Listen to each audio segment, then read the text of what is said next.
മുടിഞ്ഞു. ഇനി നന്നാകണമെങ്കിൽ ജാതിയും മതവും പാർട്ടിയും നോക്കാതെ ശിക്ഷാ നിയമത്തിൽ മാറ്റം വരുത്തണം. ശിക്ഷാ നിയമത്തിൽ മാറ്റം വരുത്തിയില്ലെങ്കിൽ മുടിഞ്ഞു കയറണം. ഇത് ശരിയല്ല. എന്റെ മോനാന്ന് ഞാൻ സഹിക്കൂല. എന്റെ മോനാന്ന് ഞാൻ സഹിക്കൂല. ഞാൻ ഇവിടുത്തെ ടീച്ചറായിരുന്നു. ഞാൻ ഇവിടുത്തെ പെൻഷൻ പറ്റിയ ടീച്ചറാ. ഞാൻ പ്രതികരിക്കാൻ തന്നെ വന്നതാണ്. എനിക്ക് സഹിക്കുന്നില്ല. ടിവിയുടെ മുന്നേ ഇരുന്നിട്ട് എന്തുവാ ടി വി കാണുന്ന മുഴുവനും? എന്തൊരു സങ്കടമാ കാണുന്നേ. ടീച്ചർമാരെ ശരിയായ രീതിയിൽ പരിശീലിപ്പിക്കുക, രക്ഷിതാക്കളെ ശരിയായ രീതിയിൽ കൗൺസിലിംഗ് കൊടുക്കുക, ശിക്ഷാ നിയമത്തിൽ മാറ്റം വരുത്തുക. ഗൾഫിലൊക്കെ നടക്കുന്നവരാണ് ശിക്ഷ ഇവിടെ വരണം. എന്നാലും അതെ കൈ വെട്ടണം, കാല് വെട്ടണം, അതിന്റെ ഒക്കത്തില്ല ഇവിടെ. ഇത് ശരിയല്ല ചെയ്തത്. എന്റെ കുഞ്ഞാന്ന് ഞാൻ സഹിക്കുവോ? എന്റെ കുഞ്ഞാന്ന് ഞാൻ സഹിക്കുവോ? എനിക്ക് താമരശ്ശേരി പോകാൻ അല്ലേ ഞാൻ പോയില്ല. താമരശ്ശേരി ഒരു 10ാം ക്ലാസ് പഠിക്കുന്ന കുട്ടിയെ നശിപ്പിച്ചിട്ടേ എന്ത് മര്യാദയാ കാണിച്ചിരിക്കുന്നേ? എന്ത് മര്യാദ? നമസ്കാരം.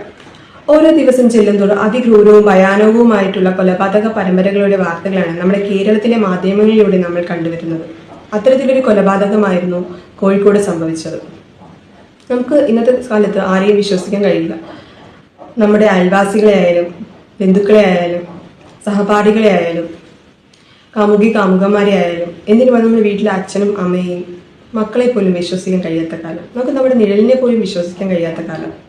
യൂണിഫോമും ഹാൾ ടിക്കറ്റും എല്ലാ തയ്യാറെടുപ്പോടും കൂടി എക്സാം എഴുതാൻ പോകേണ്ട ഒരു കുട്ടിയെ അതിക്രൂരമായി കൊന്നൊടുക്കിയവന്മാർക്ക് എക്സാം എഴുതാനുള്ള അനുവാദം കൊടുത്തിരിക്കുകയാണ് നമ്മുടെ സർക്കാർ. ഇവന്മാരൊക്കെ പഠിച്ച് പാസ്സായി എക്സാം എഴുതി ഡോക്ടറോ കളക്ടറോ ഒക്കെ ആയ നമ്മുടെ നാടിൻ്റെ ഗതി എന്താവും? സത്യത്തിൽ ഈ നീതിയോടുള്ള വെല്ലുവിളി തന്നെയല്ലേ? നമ്മുടെ നിയമങ്ങളൊക്കെ മാറേണ്ടിയിരിക്കുന്നില്ലേ? നമ്മുടെ ഈ നിയമങ്ങൾ തന്നെയാണ് ഇത്രയും കൊലപാതകങ്ങളും കുറ്റവാളികളും ഈ സമൂഹത്തിൽ ഉണ്ടാകാൻ കാരണം തന്നെ. ഇവന്മാർക്കൊക്കെ ഒരു തോന്നലുണ്ട്, നമ്മുടെ സമൂഹത്തിൽ ഇപ്പോൾ എന്ത് ചെയ്താലും അതൊന്നും യാതൊരു വിധത്തിലും അവർ ബാധിക്കില്ല എന്നുള്ളൊരു തോന്നൽ. ആ തോന്നൽ, ആ കാഴ്ചപ്പാട് മാറേണ്ടിയിരിക്കുന്നു. ഇവന്മാരെ പ്രായം പോലും നോക്കാതെ അവന്മാർക്ക് അർഹിക്കുന്ന ശിക്ഷ തന്നെ കൊടുക്കണം.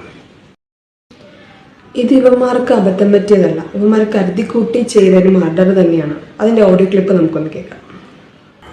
പിന്നെ ഷാബാസിനെ പറഞ്ഞില്ലേ, ഷാബാസ് എനിക്ക് താങ്ങുന്നല്ല നീ പറയേണ്ടി, എനക്കൊന്നുമില്ലാന്ന് തന്നെ പറയേണ്ടി. ഇവൻ എന്തേ തടവിന് തല്ലൊന്നും അറിയൂലേ?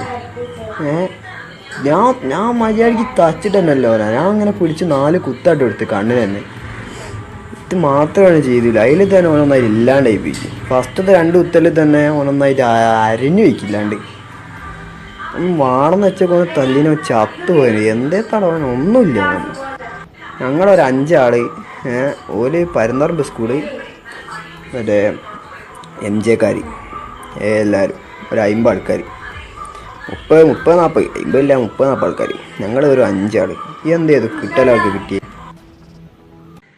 15 വയസ്സ് മാത്രം പ്രായമുള്ള കുട്ടികൾ ഈ അവസ്ഥയിലോട്ട്, കുട്ടികളെന്ന് പറയാൻ പറ്റത്തില്ല, ക്രിമിനൽസ് ഈ ഗതിയിലോട്ട് പോവുകയാണെങ്കിൽ നമ്മുടെ നാട് എവിടെ ചെന്ന് അവസാനിക്കും?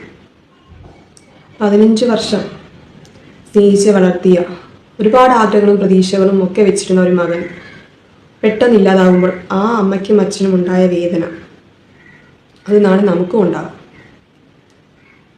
അതുകൊണ്ട് ഈ കുറ്റവാളികൾക്ക് പരമാവധി അവർ അർഹിക്കുന്ന ശിക്ഷ തന്നെ കിട്ടേണ്ടത് അനിവാര്യമാണ്. ഇനി ഒരു അച്ഛനും അമ്മയ്ക്കും ഈ അവസ്ഥ ഉണ്ടാകാൻ പാടില്ല.